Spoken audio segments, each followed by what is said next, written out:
아프지 않고 팔팔한 여러분의 인생을 응원합니다. 신규철 TV 팔팔한 인생. 그러니까 혈관이 더러졌다. 혈관이 막혔다. 이제 그러면 이제 혈관을 청소를 해야 되는데 우리가 얼핏 처음 떠오르는 거는 약을 먹어서 맞아요. 청소하는 것 쉽게 생각을 하잖아요. 네. 만약 이런 것만으로도 해결이 되지 않으면 우리가 이제 시술을 고려를 해야 되잖아요.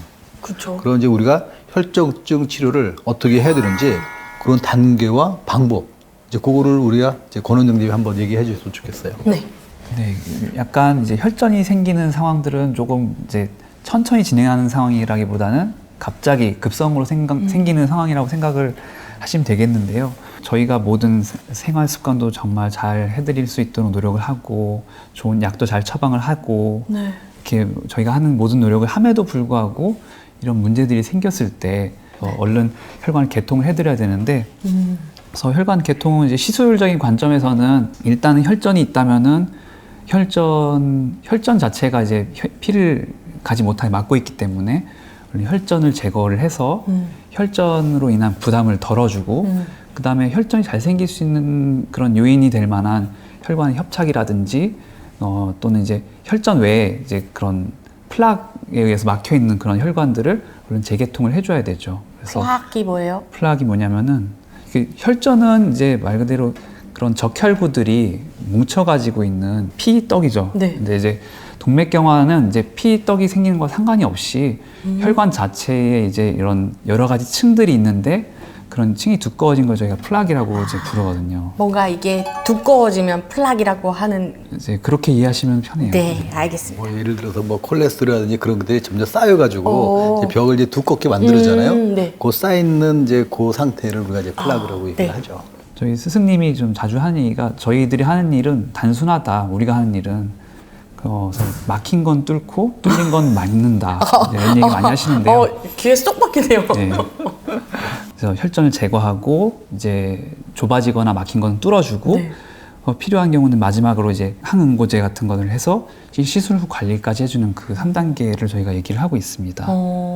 그 혈관이 더러워졌다는 걸 미리 알면 이런 시술 이런 걸로도 가능한 거죠?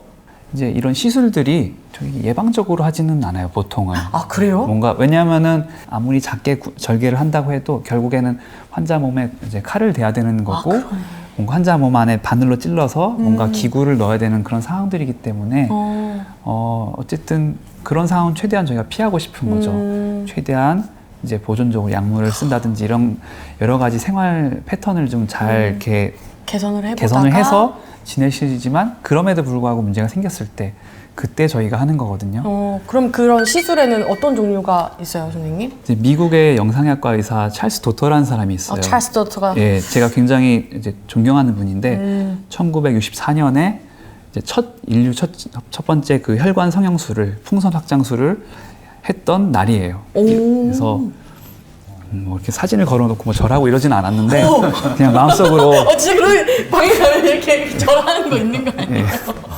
마음속으로 오늘 의미 있는 날이구나 생각하면서 보냈습니다. 그 원장님, 그 풍선 확장술 이런 거는 저희가 이름은 들어봤어도 어떻게 하는지 잘 모르니까 그 좀 자세하게 좀 알려주세요. 네, 그래서 풍선 확장술을 하기 전에 어느 혈관이 문제가 있는지를 저희가 확인을 하고요. 얼만큼 좁아졌는지 이게 정말 풍선 확장술을 해야 될 만큼 심각하게 좁아진 건지 아니면 약간만 좁아져서 그냥 둬도 되는 부분들인 건지를 확인을 하고 그래서 정말 많이 좁아졌다면은 풍선을 이제 길이를 재서 얼만큼 뭐 1cm짜리인지 아니면 더 긴 건지에 따라서 다 길이별로 혈관 직경별로 풍선이 다 나와 있어요. 그래서 보통은 이제 풍선 확장술을 많이 하는 그런 이제 시술실 같은 경우에는 풍선이 종류별로 있기 때문에 열 몇 가지, 20가지 이렇게 굉장히 다양한 풍선을 가지고 있는데 이제 보고 몇 미리짜리, 길이 몇 센티미터짜리 풍선 꺼내주세요. 그래서 이제 그 풍선을 가지고 들어가서 그 안에서 이제 그 압력을 주는데 저희 뭐 이렇게 입으로 불 수는 없잖아요. 상상했어요. 이렇게 불 수는 없기 때문에 그래서 그리고 굉장히 고압이라고 말씀드렸기 때문에 그런 풍선 압력 올리는 펌프 같은 게 있거든요. 그래서 그 연결을 해가지고 압력이 몇 기압까지 올라가는지 너무 많이 올려서도 안 되고 너무 적게 올려서도 안 되기 때문에 실시간으로 그 압력을 확인을 해가면서 이제 그 좁아졌던 데가 쫙 펴진지 확인을 하고 나서는 이제 풍선을 제거한 다음에 다시 조영술을 해가지고 저희가 의도했던 만큼 그 혈관 직경이 넓어졌는지를 확인을 하고 만약에 충분하지 않을 경우에 아까 말씀드린 것처럼 이런 다른 치료 방법들을 이제 고려를 하게 됩니다. 사실 이 풍선 확장술이라는 게 뭐 혈관도 있지만 저희 정형외과 이제 척추에도 보면은 이제 풍선 확장술이라고 해서 이제 막혀 있는 부위를 풍선을 확 불어가지고 넓혀준 다음에 다시 이제 빼내는 거잖아요. 그러니까 그러다 보니까 예, 환자분들이 꼭 빼겠는데 또 다시 막히면 어떻게 해요? 그렇죠. 이제 그거를 굉장히 궁금해하시는 분들이 많아요. 맞아요. 뭐 척추 같은 경우는 사실 빼서 또 다시 막히면 우리가 수술을 할 수밖에 없거든요. 또 시술은 안 돼요? 시술을 또 할 수도 있는데 사실 한 번 시도해서 잘 안 되는 경우는 다른 걸 집어넣을 수가 없어요. 왜냐하면 신경을 누르게 되기 때문에.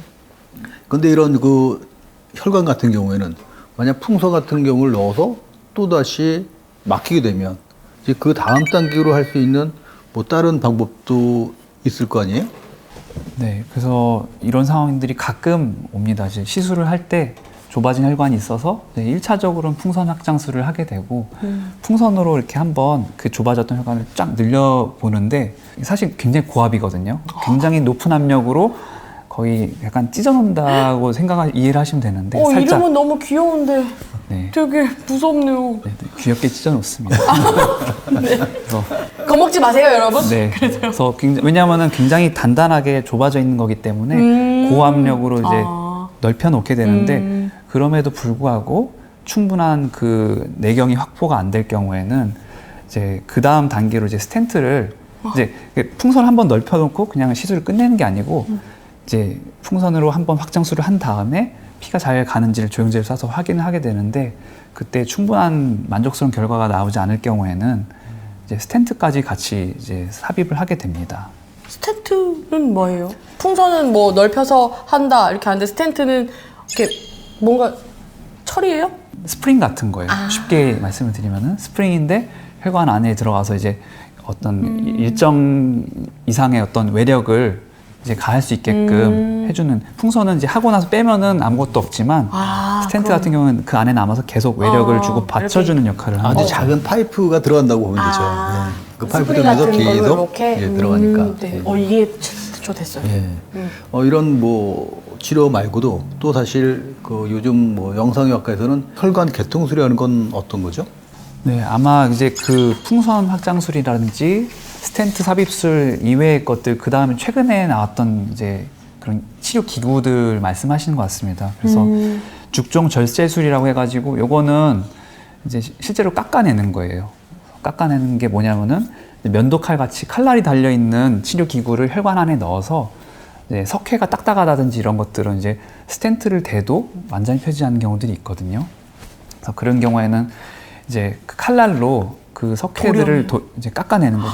실제로 이제 치료 기구가 가서 혈관 안으로 가가지고 막혀 있는 석회가 심한 부분에 가면은 약간 그 바리깡 소리처럼 석회 깎아내는 소리가 들려요.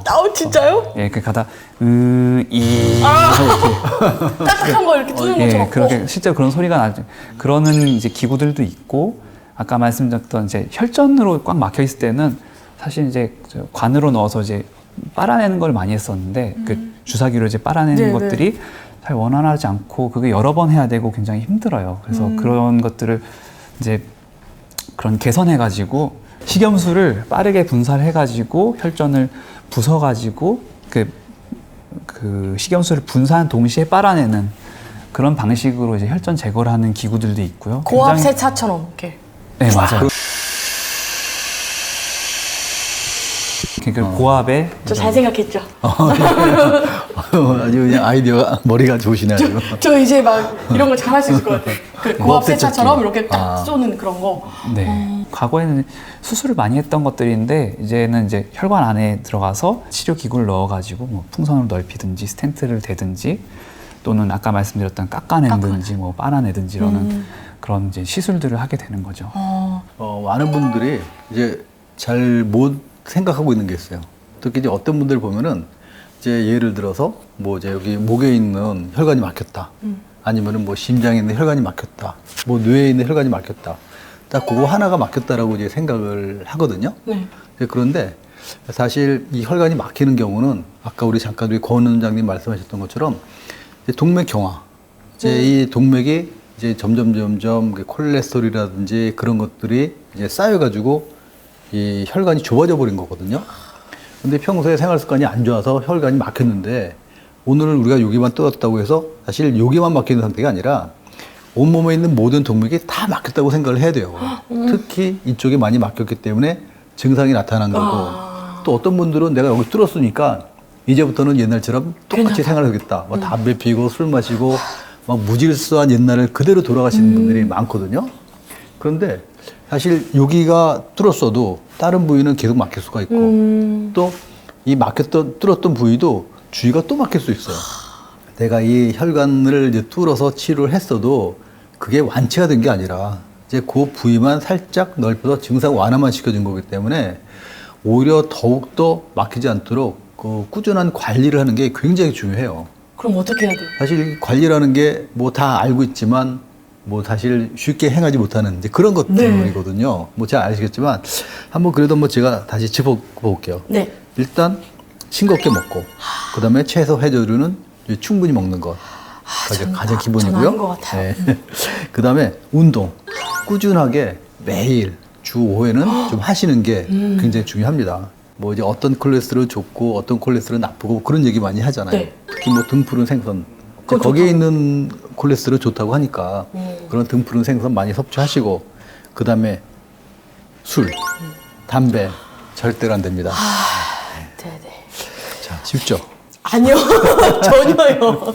저 지금 이 5가지 중에 지금 뭐가 제일 어려워요? 하나만 안 하고 나머지 다 하는데 지금 하나만 안 하고. 하나. 네. 저는 흡연은 안 하니까. 그럼 땡이네요, 그러면. 네, 그거 빼고 나머지는 다 제가 주의하고 해야 돼서 지금 좀 충격이에요. 그러니까 이런 것들도 약간 가족력이 있거나 생활 습관 엉망이신 분들도 저랑 같이 꼭 실천하길 바라겠습니다. 생활 습관 개선은 의사 입장에서 환자분한테 얘기하기 제일 쉬운 건데 사실 쉬워요? 왜냐면은 담배 끊으세요. 그러네. 뭐 건강하게 드세요. 운동 규칙적으로 하세요. 일주일에 5번. 너무 쉬운데 사실 의사분들 스스로도 지키기가 힘들고 환자분들에게도 그게 굉장히 어려워요. 어렵고 지키기 어렵죠? 지키기 어렵죠. 지키기 어렵죠, 박사님? 진짜 어렵습니다. 저도 뭐 여기 해당되는 게 별로 없는데 그쵸? 네. 저만 그런 거 아니죠? 네.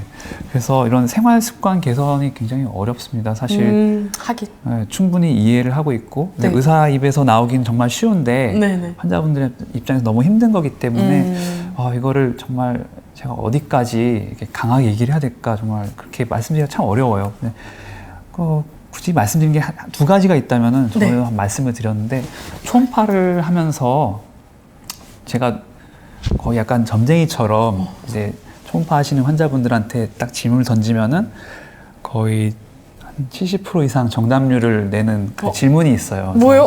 궁금. 저한테 초음파를 내주세요. 보다가 혈관이 안 좋으신 분들이 있으신데 그러면 제가 남자분들이면 흡연을 많이 하시니까 아버님 담배 많이 피시나 봐요.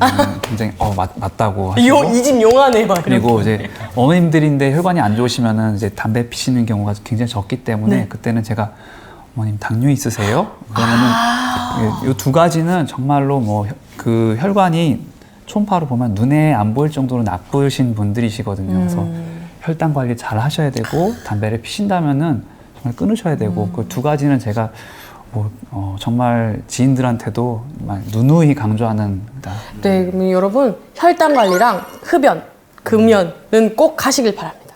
그렇게 정리하면 되겠죠? 그렇습니다. 예. 네. 이제 올바른 생활 습관 단 하나만으로도 이제 심장 질환은 한 75% 정도는 이제 예방이 가능하다고 하거든요. 그러니까 혈관을 청소하는 습관 이제 잊지 마시고 또 더러워진 혈관은 미리미리 더 청소해서 더 큰 문제가 되지 않도록 준비하는 게 사실 굉장히 중요한 것 같아요. 네. 자, 그러면 구독과 좋아요 꾹꾹꾹 꾹꾹꾹 누르고 다음 시간에 다시 뵙도록 하겠습니다. 감사합니다. 감사합니다.